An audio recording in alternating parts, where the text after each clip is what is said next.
ladies and gentlemen, we got a new dungeon. Patch is live. The new dungeon, the last dungeon in the Ketosian Triangle. And this one is very noticeably easier than Thundercliff or Battle of Azura. Azura. So let's dive right in. There's a couple different ways you can go about this bad boy. First of all, right off the bat, I have to point out that this guy is an insectoid. What does that mean? That means Bugmaster gear will be the key to doing much more damage and cutting down on your clear time.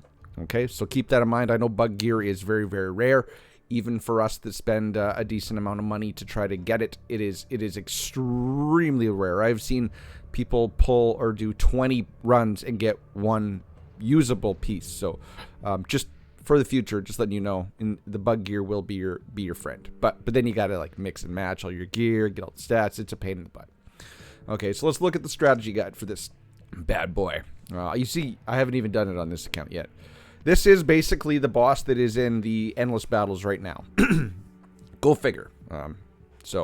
And the same kind of boss that is in Decent Caves, like I said it would be. So, deals damage to all enemies. The closer you get, the higher the damage, right? So, you can't have a squishy character up front. Earth Shield applies a damage reduction shield to itself, which requires receiving a certain number of normal attacks from the hero or skill damage that triggers the general attack effect to be released. So I'm assuming that means a basic attack. You got to pump a bunch of basic attacks into his shield, bring it down, and then when his shield is down, he is weakened for a period of time, during which time damage it takes is increased. Earth Blessing.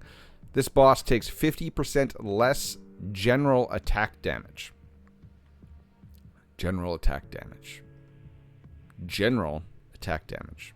So I'm assuming when? No, not when. I don't know what this means, right? Just, I'm assuming melee, because I know that in the Endless Battle boss, melee characters did less damage, right? 50% less damage. So this is probably what this means. General attack most likely means damage from that is taken within melee range.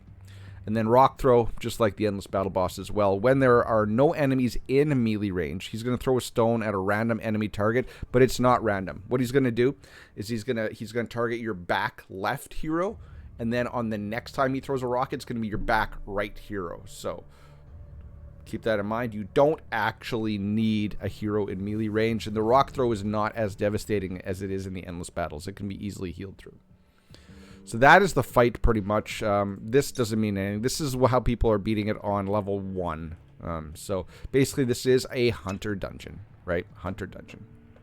So I could show you, I could make you walk through painstakingly get up to all these levels. But we're just going to jump directly over to stage 6, as you see in the top right hand corner. This is stage 6. So he does deal massively more damage. Now, there is a whole bunch of ways you can go about this. Really, out of all the comps I've seen kicking around, the most important heroes is going to be Emma, Miranda, and Ryzeris. You don't need Becca. In fact, let's do this. I'm going to pull my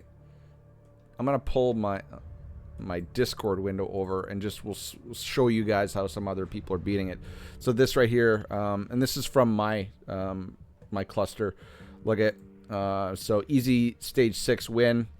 No Becca. He used Jaina and Wami though, but you see Emma, Miranda, and Ryzeris. I want to go over to my free-to-play guild. So I'm going to show off the family. Show you guys some of their stuff. So right here, beat level 6 dungeon. No Rebecca. Almost timed out though. And as you see, it was Emma. Ooh, you got to turn your FPS up there, buddy. Emma. Azina, and I've used the Xena too. Xena's actually good here. Ryzeris, Miranda, Panda. So this guy did complete 6. He says he almost timed out though. It seems like the only real core you need is Miranda to give injections and buff up your attack and to heal and shield your characters. Emma, who's going to be your damage powerhouses and who's going to bring the shields down really quick. And Ryzeris, who is going to increase the attack speed of all of your hunters. Now, another important thing to note, do not use Attract Beholder here. This is a single target boss. As such, The AoE hunters, this is not for them. Attract Beholder is an AoE hunter PvP prototype. The only prototype you should be using in the number 1 slot is the Thorn of Glory, which they just buffed 2 weeks ago. Or they buffed when they released Rebecca. So this is this right here. I'm circling it. Look below my head. This is the one you want to use. If you don't have that, then just use either Soaring Medallion, which is purple, or Praying Eyes, right? Because, actually, you know what? Praying Eyes isn't going to work so much either because Emma is not a crit-based hunter. But Rosaris is, and Botmark is. So there's a bunch of different comps you can use to beat Stage 6. This is a not... and which is kind of unfortunate because it drastically decreases the importance of having Rebecca on a team. Like, it seems like Rebecca, for the most part, is just built for the endless battle that is currently ongoing and for PvP. So she is not needed for PvE, apparently. Well, that's a good thing I did this before I made my tier list. So, the fight itself, as you see, my Rebecca is X30. You see she had Unleashed gear and Sudden Signet. Miranda has healing gear, but you can put a Herald set on her. My Botmark's only level 10, and he had speed gear. Emma has Gluttony and Hero, and Ryzeris has Gluttony and Signet. Obviously, the best sets are probably going to be Unleashed. So let me turn this down. I think my volume is always too high on my game volume. But one important thing to note too, if you do have Rebecca and you do want to like go for the limited tickets or get something, right? Put her up front. Why? Because he's going to deal so much damage to the characters in melee range. She'll die. So her jump back to the back row ability was really tailor-made for this fight, even though she isn't needed for this fight. But she will jump to the back row, and then no one will be in melee range, and the rocks are just more of a nuisance, right? So let's see if we see some rock throws going out. No. With 4 hunters, Botmark 2, or with Botmark as well, too, he's going to be basically in a perpetual state of topple. It's just, can you deal enough damage while he's toppled and beat the timer? So, let's see. I want to see some rock throws. So, he's going to target Rosaris first. Come on, do it.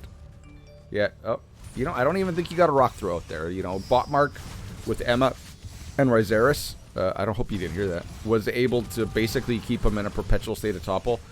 They basically have lost a layer of shield just due to his slam when he comes out of topple, but he hasn't really touched the health. Let's see here. I want to see if he gets a rock throw off. Nope, he didn't. All right, okay, so this, you know, there you go. So if you guys don't have Becca, you can try other hunters. Try Panda, try a tank, try using those comps that I showed you at the beginning. This one is not that difficult, and this is basically the strat. Yeah, and so I'm recording this in the morning. As such, my phone's going nuts with everybody streaming and alerts, and all of my freaking stock market stuff, alerts go to my phone, so sorry for that. But that's the basic strat for this comp. So Bugmaster gear, Ryzeris, Emma, Miranda, and then mix and match hunters or tanks to do whatever you can to get it down. This one's not too bad. I'm gonna, and this is with me not putting bug gear on. Yeah, again, Activision, blah, blah, blah. Yeah, because I own Microsoft. Bug gear is gonna make this faster, so I will try at some point to equip all of my hunters with Bugmaster gear, which I have their loadouts pretty much set due to the endless battles right now. I will try to get the limited ticket reward, which you see there. I have to do 50% more damage basically to get the limited ticket. And what does Bugmaster gear do? It increases your damage to insects by 50%. So that is how you're going to get that is pretty much what is going to be required for you to get your limited tickets. So I'll do that later off screen. You don't need to see that. All you want to know is how to beat this bad boy, right? So if you don't have Ryzeris, everyone should have Emma. Due to even older veteran players will have Emma, because everyone and their dog was telling you back in the day to X30 or Emma as your first X30. So all of those people will have her. New people, though, are kind of screwed. So Emma used to be, even up till recently, she was the week 2 release character as soon as a new player started the game. And through her evolution event, you were able to get her up to like legendary fairly easy. So really, it's the new players that are getting screwed on this one, because they're probably not going to have Emma. But That's why she is in the Quantum Mimic Machine, because they created a problem and they're going to sell you the solution. So ladies and gentlemen, you see it's a longer fight if you don't have Bugmaster gear and Nord, but it is a very easily doable fight. I will fast forward here. So this is right now my current fastest team. Until I put Bugmaster gear on, then we'll probably get it down. But obviously, because Nord is the cheat code to this game, put him up in the front. He's not going to die. He's going to do a butt ton of damage. But you see who's getting my injection. So Nord's getting my injection. Ryzeris is getting my injection. I do run this as well. I can run this with Rebecca in the front and Xena and Emma in the back. And I can almost, with those 4 hunters, clear this boss with the same time as Nord. So, because remember, Nord's damage is getting nerfed 50% when he's up front. So he is doing good damage, but the hunters will surpass him. Namely, I think Emma and Ryzeris will surpass him. Maybe Rebecca. Depends, but Nord's damage is nerfed in here. But he does work. If you have him, congratulations, you got the cheat code. So that's pretty much the fight. I'm not going to make you guys listen to me drone on and on and on and on about it. But ladies and gentlemen, that is how to beat Salonria. Salonria in the Molten Abyss dungeon in the Ketosian Triangle. If you have any comments, questions, or concerns, put them down below. Cockroach, the word of the day, because this guy, they say he's an insect. I used to call him a turtle. I used to call him a crayfish. Apparently he's a cockroach, so put cockroach down in the comments below. I'll know you made it to the end of this video, and I will thank you profusely. So I hope everyone enjoys their weekend coming up, and I'll catch you in the next one, ladies and gentlemen. Bye-bye.